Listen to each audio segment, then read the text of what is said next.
کام پر جاتے وقت اپنی سوسائٹی سے باہر نکلتا تو ایک خاتون باہر کھڑی ہوتی اور بھیک مانگ رہی ہوتی۔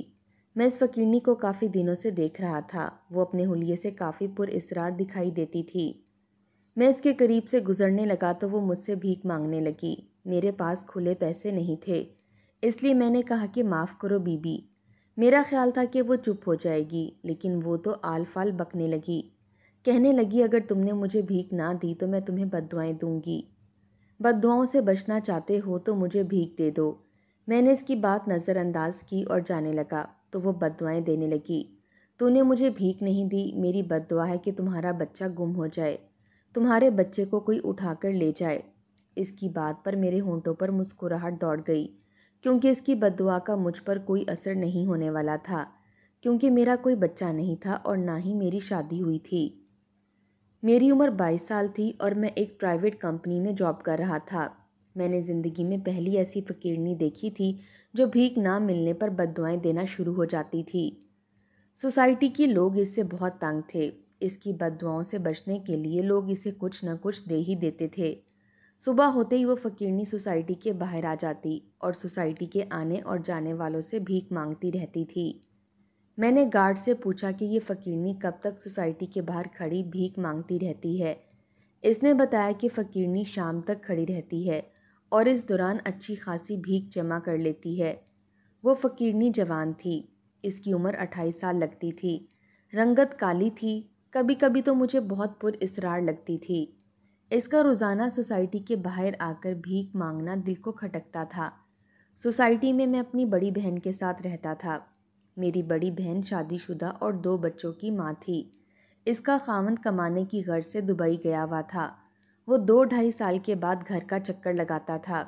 میری بہن چونکہ اکیلی تھی، اسی لیے ایک دن بہنوئی نے مجھ سے درخواست کی تھی کہ شہباز، اگر تم برا نہ مانو تو اپنی بہن کے ساتھ رہ لو، اس طرح وہ اکیلی نہیں ہوگی اور اسے پریشانی بھی نہیں ہوگی۔ میں نے بہنوئی کی بات مان لی تھی اور بہن کے پاس رہنے لگا۔ ہم 4 بہن بھائی تھے، میں سب سے چھوٹا تھا اور بہن کے ساتھ رہ رہا تھا۔ جب میں نے بہن کو فقیرنی کے بارے میں بتایا تو وہ بھی حیران ہوئی تھی۔ کام پر جاتے ہوئے میرا روز ہی ٹکراؤ ہوتا تھا۔ میں اسے بتا چکا تھا کہ میری شادی نہیں ہوئی تو بچے بھی نہیں ہیں، اس لیے مجھے بد دعائیں دینے کا کوئی فائدہ نہیں ہے۔ وہ منہ بنا لیتی تھی اور مجھے گھورتی رہتی۔ کبھی کبھار میرے پاس کھلے پیسے ہوتے تو میں 10-20 روپے دے دیتا تھا، لیکن نہ جانے کیوں میرا دل اس کی طرف سے مشکوک تھا۔ اس کی مجھے خود سمجھ نہیں آتی تھی، شاید اس میں میری چھٹی حس کا عمل دخل تھا۔ دراصل میں جاسوسی ناول بہت شوق سے پڑھتا تھا۔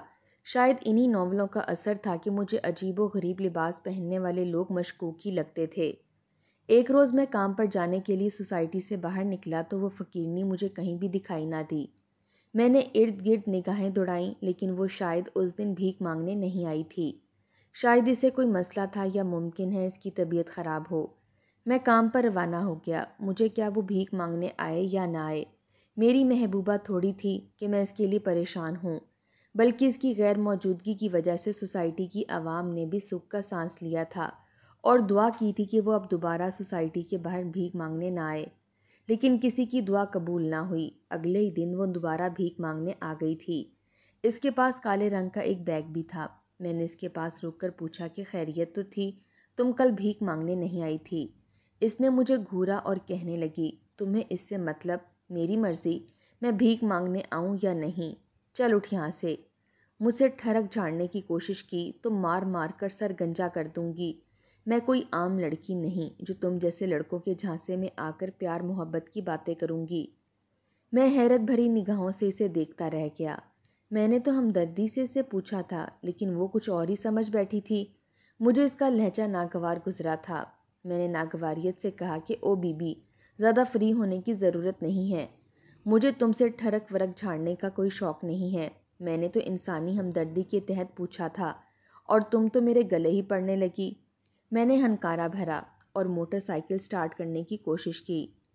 موٹر سائیکل نے سٹارٹ ہونے سے انکار کیا، شاید انجن میں کچھ مسئلہ تھا۔ میں نے موٹر سائیکل کھڑی کی اور دیکھنے لگا، شاید کچرا آ گیا تھا۔ میں اسے صاف کرنے میں مصروف تھا کہ غیر ارادی طور پر میری نظر اس فقیرنی کی طرف اٹھ گئی۔ وہ ایک آدمی کے ساتھ بحث کر رہی تھی۔ آدمی کہہ رہا تھا تجھے بھیک مانگتے شرم نہیں آتی؟ جوان ہٹی کٹی ہے، کوئی کام کیوں نہیں کر لیتی؟ اگر تمہیں کوئی بھیک نہ دے تو تم اسے بد دعائیں دیتی ہو۔ کوئی لحاظ ہے تمہارے اندر؟ پتہ نہیں کہاں سے اٹھ کر آ جاتی ہو۔ اتنا کہہ کر وہ آدمی تو چلتا بنا، لیکن وہ اسے مسلسل بد دعائیں دیتی رہی۔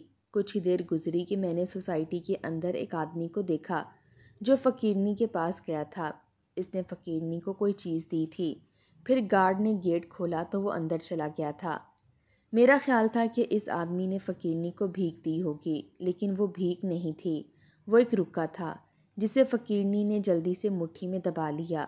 مجھے کسی گڑبڑ کا احساس ہوا۔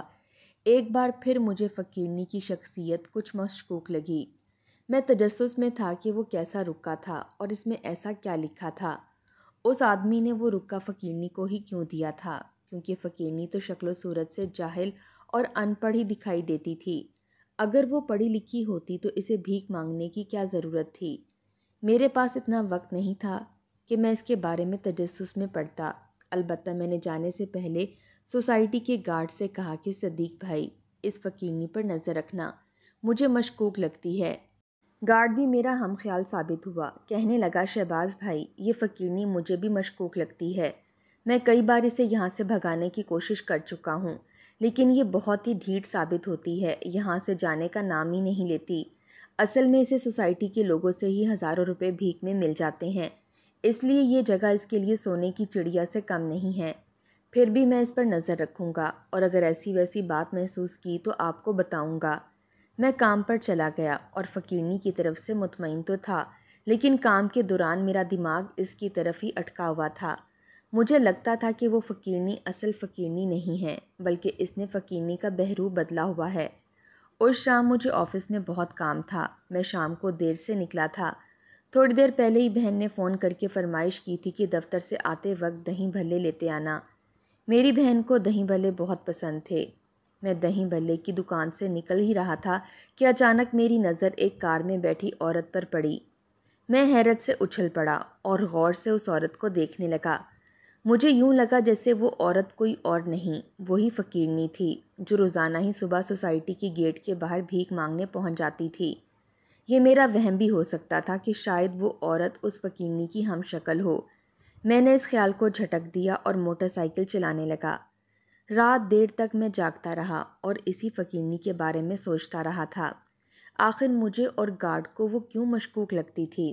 ایک بار میرے دل میں خیال آیا کہ میں چھپ کر اس فقیرنی کا پیچھا کروں، شاید اس کے بارے میں کوئی اہم بات معلوم ہو جائے جس سے سوسائٹی والوں کا بھلا ہو جائے۔ لیکن پھر میں نے یہ ارادہ ترک کر دیا، کیونکہ کسی کا پیچھا کرنا غیر اخلاقی حرکت تھی۔ ویسے بھی میں نے گارڈ صدیق کی ڈیوٹی لگا دی تھی۔ اگر اس نے فقیرنی کی کوئی مشکوک حرکت دیکھی تو وہ مجھے بتائے گا، پھر میں خود ہی اس کی کھوج لگانے کی کوشش کروں گا۔ کئی دن گزر گئے، لیکن گارڈ نے اس فقیرنی کے بارے میں کچھ نہیں بتایا تھا۔ فقیرنی کی وہی روٹین تھی، صبح آتی اور شام کو ڈھیر سارے نوٹ بھیک میں حاصل کر کے خوشی خوشی چلی جاتی۔ اس کے پاس بیگ روز ہی ہوتا تھا، پتہ نہیں وہ اپنے ساتھ بیگ کیوں لاتی تھی، حالانکہ اس کے پاس پرس بھی ہوتا تھا جس میں وہ نوٹ رکھتی تھی۔ آخر بیگ لانے کا مقصد کیا تھا؟ مجھے کھویا اور پر سوچ دیکھ کر ایک دن میری بہن نے مجھ سے پوچھ ہی لیا، شہباز میں کافی دنوں سے نوٹ کر رہی ہوں، تم پریشان نظر آ رہے ہو، کیا دفتر میں کوئی مسئلہ ہے یا کوئی اور بات ہے؟ مجھے کچھ چھپانے یا جھوٹ بولنے کی عادت تو تھی نہیں۔ میں نے اپنی پریشانی کی وجہ بتائی تو وہ ہنس پڑیں اور کہنے لگیں، ارے پگلے، تم کیوں اس فقیرنی کے بارے میں اتنی گہرائی میں سوچ رہے ہو؟ ویسے بھی ساری فقیرنیاں ہی پر اسرار ہوتی ہیں، کچھ تو نسلاً فقیرنیاں ہوتی ہیں اور کچھ کمانے سے جان چھڑانے کی خاطر بن جاتی ہیں۔ دفع کرو، تمہیں کیا، وہ جو بھی کرتی پھرے۔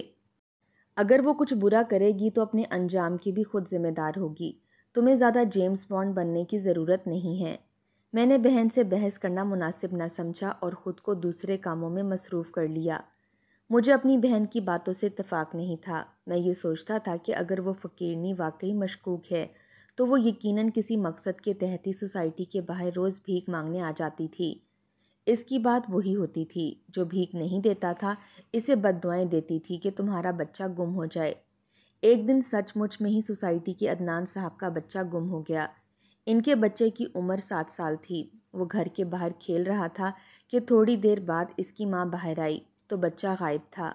بچے کو تلاش بہت کیا گیا لیکن کہیں سے بھی نہ ملا، حالانکہ سوسائٹی کی گیٹ پر 2 گارڈ 24 گھنٹے موجود تھے۔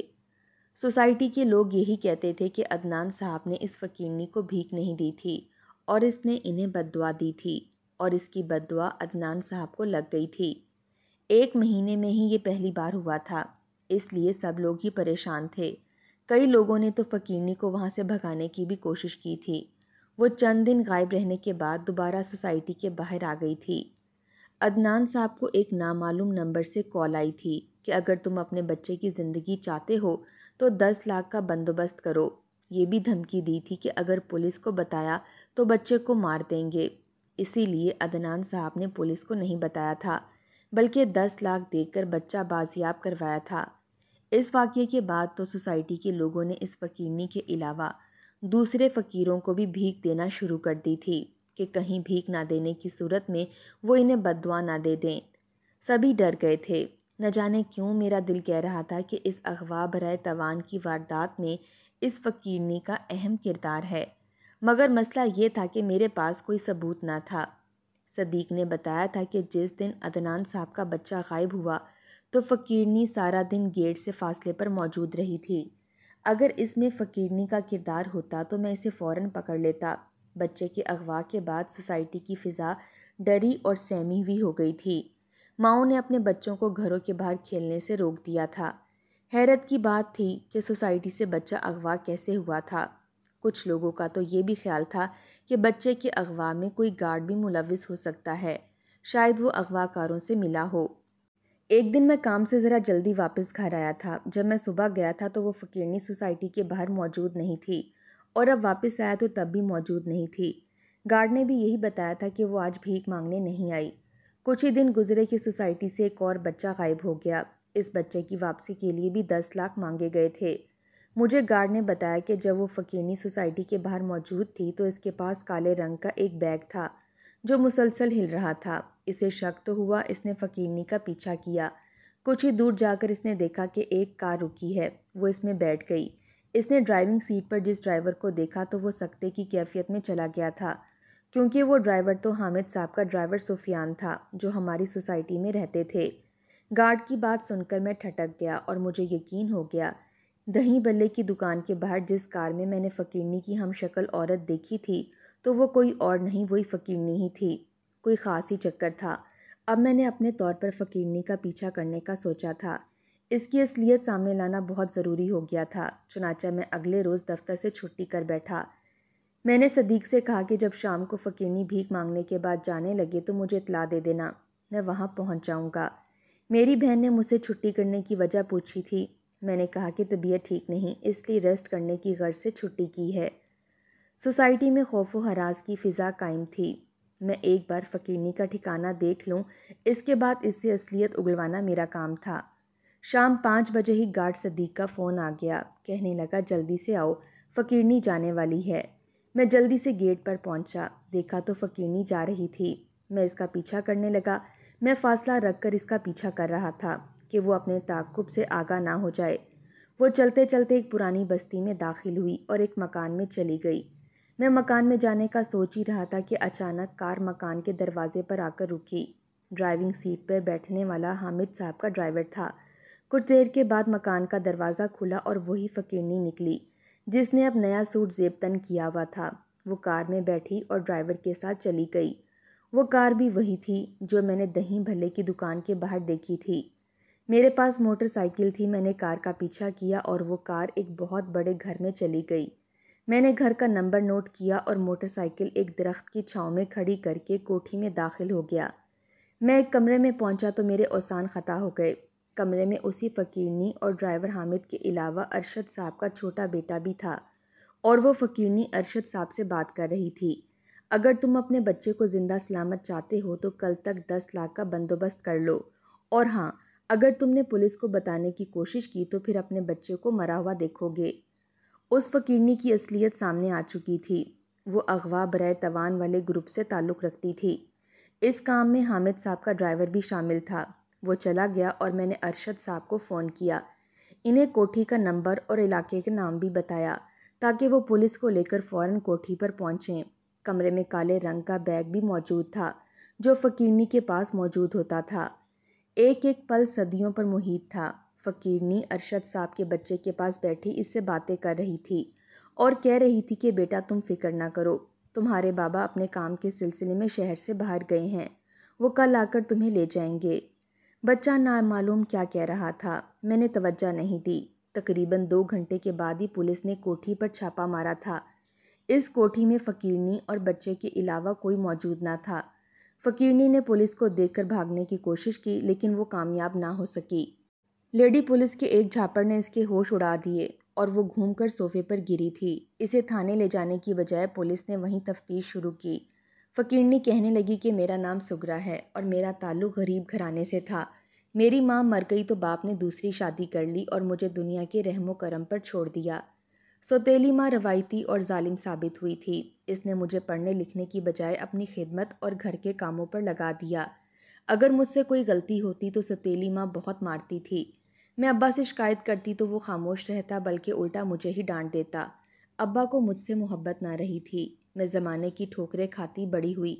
شادی کے قابل ہوئی تو ابا نے کو باز شخص کے ہاتھ فروخت کر دیا۔ جب مجھے پتہ چلا تو میں گھر سے بھاگ گئی اور ایک سوسائٹی میں رہنے والے حامد صاحب کے ہتھے چڑھ گئی۔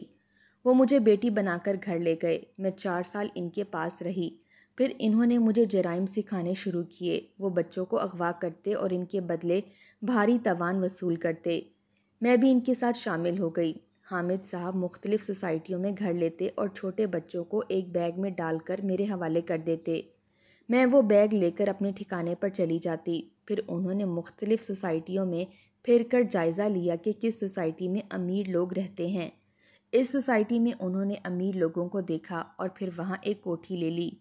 میں فقیرنی کا بھیس بدل کر سوسائٹی کے گیٹ پر کھڑی ہو جاتی اور سوسائٹی میں آنے اور جانے والوں کو غور سے دیکھتی اور بھیک مانگتی۔